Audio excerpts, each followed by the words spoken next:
Olá pessoal, tudo bem com vocês? Sejam muito bem-vindos ao canal Execução Fiscal em Curso. Este canal que se destina a fomentar conhecimentos, troca de ideias, novos conteúdos com relação às execuções fiscais. Este vídeo se destina àquelas pessoas que não estão muito habituadas com o cotidiano das execuções fiscais e apresentaremos aqui algumas notas introdutórias a respeito da execução fiscal. Primeiro de tudo, pessoal, no Estado de Direito, o cidadão não tem direito ao desforço por iniciativa própria, né, à realização dos seus créditos. O cidadão não pode, por exemplo, buscar junto ao seu devedor por uma dívida contratual ou com base em algum título de crédito, um cheque ou coisa do tipo, não pode buscar tomar para si um bem do seu devedor, não pode à força executar esse crédito. Em um Estado de Direito, essa função é transferida, ela é de monopólio de um terceiro imparcial criado especialmente para tanto, que é o caso do Poder Judiciário. O Poder Judiciário exerce, então, o princípio da ubiquidade da jurisdição. Ele que viabiliza o controle sobre todas essas iniciativas de interesse dos particulares. Todos os direitos em um Estado de Direito correspondem a uma determinada ação, uma ação de direito material que viabiliza a realização, a efetivação desses direitos. Afinal de contas, não é possível nós termos um direito e se transformar numa letra morta, numa referência trazida apenas por uma previsão de dispositivo legal que não é realizado no campo dos fatos. Um direito ele precisa ser realizado no nosso cotidiano. Daí então a existência de mecanismos de uma ação de direito material para fins da realização destes direitos.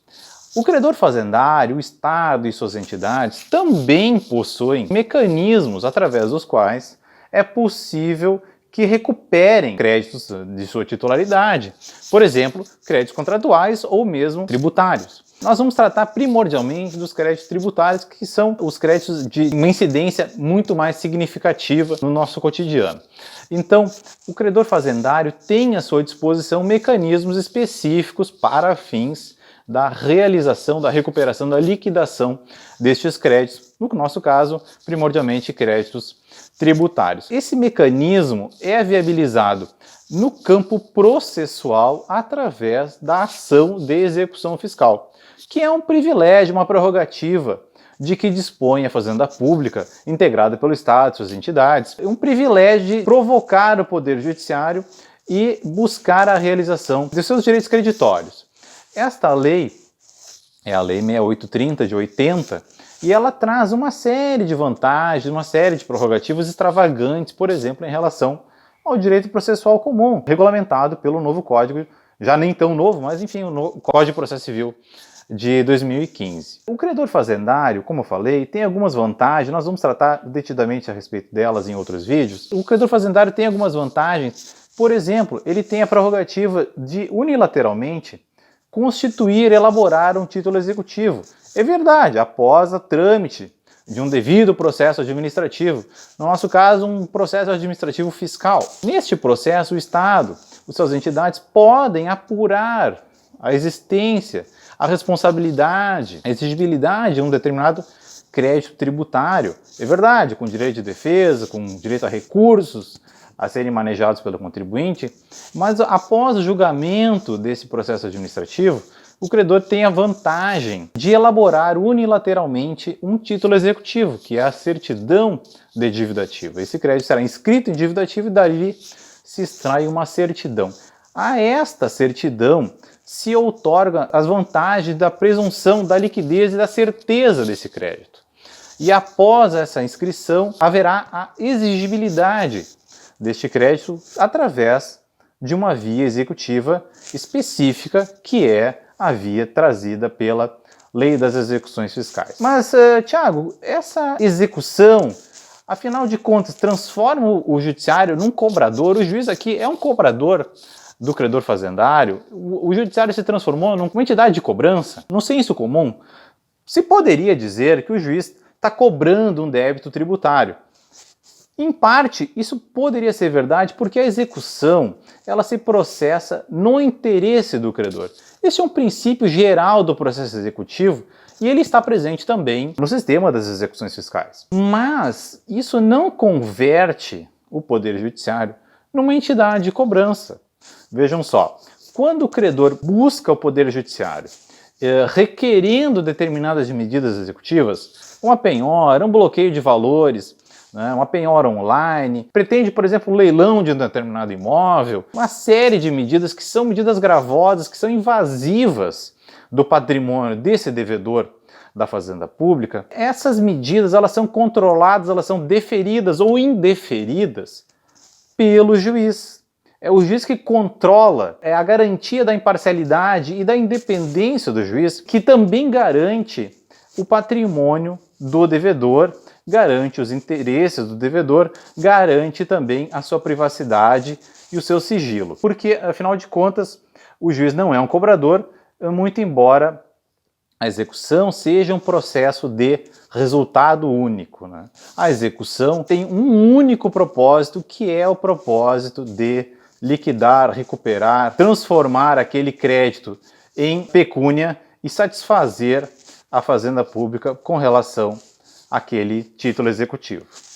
Esse processo ele é tão frequente, ele é tão marcante no cotidiano do Poder Judiciário, a ponto de acordo com o relatório do Justiça em Números elaborado pelo CNJ em 2019, e vocês vão se alarmar agora, ele é tão frequente a ponto de 73% do total de processos de responsabilidade do Poder Judiciário hoje são de execuções fiscais. Eu mesmo fiquei alarmado com esse número, que é um número extravagante. Além disso, esse número marcante vem ladeado com outros números também muito preocupantes. Que o custo do processo de execução fiscal supera os R$40 mil. O tempo médio de tramitação supera os 11 anos. O tempo médio para a citação do devedor também é um tempo muito demorado. Ou seja, é um processo com dificuldades, muitas das quais decorrentes do próprio volume de processo. Afinal de contas, o credor fazendário é um credor frequente, é um litigante frequente. Daí que a execução fiscal enfrenta dificuldades, muito embora a sua energia, as suas vantagens, as suas prerrogativas que são disponibilizadas ao credor, muito embora todo esse arcabouço que nós vamos tratar mais detidamente em vídeos subsequentes, isso vem fomentando uma discussão no sentido de que a execução deveria ser uma execução administrativa, deveria ser um procedimento de cobrança realizado pelo próprio credor, como já acontece em algumas democracias evoluídas. Não há uma lei já aprovada com relação a isso no Brasil, e já se advoga a tese contrária de que, na verdade, haveria aí uma quebra do princípio da ubiquidade da jurisdição, da inafastabilidade do controle jurisdicional, muito embora todas essas iniciativas resguardem a possibilidade do Poder Judiciário conhecer eventuais conflitos, dissensos havidos entre o devedor e o credor fazendário no curso desse procedimento administrativo. Então, pessoal, é bem verdade que a execução fiscal é um processo, ela é uma matéria um tanto árida. Durante o curso das nossas faculdades de Direito, não ganha uma devida atenção, muito embora essa presença no cotidiano dos operadores jurídicos. No curso da formação dos nossos advogados, muitas vezes não há um grande interesse ou uma grande atenção dada a essa matéria. E este canal se destina primordialmente a trazer esses conteúdos, a fomentar algumas discussões e também a debatermos juntos algumas dúvidas que vocês tenham com relação a essa matéria. Então, pessoal, por favor, se houver dúvidas, sugestões, comentários a fazer, coloque na caixa de comentários abaixo e será um prazer estudar a respeito e tratar com vocês em outros vídeos. Seria isso por hoje, pessoal. Eu queria agradecer a atenção. Se gostou, deixe seu like. Se é interessado em execução fiscal, faça sua inscrição aqui no canal e ative as notificações para receber novos conteúdos que vamos elaborar a respeito da execução fiscal. Certo, pessoal? Muito obrigado, um abraço e até a próxima.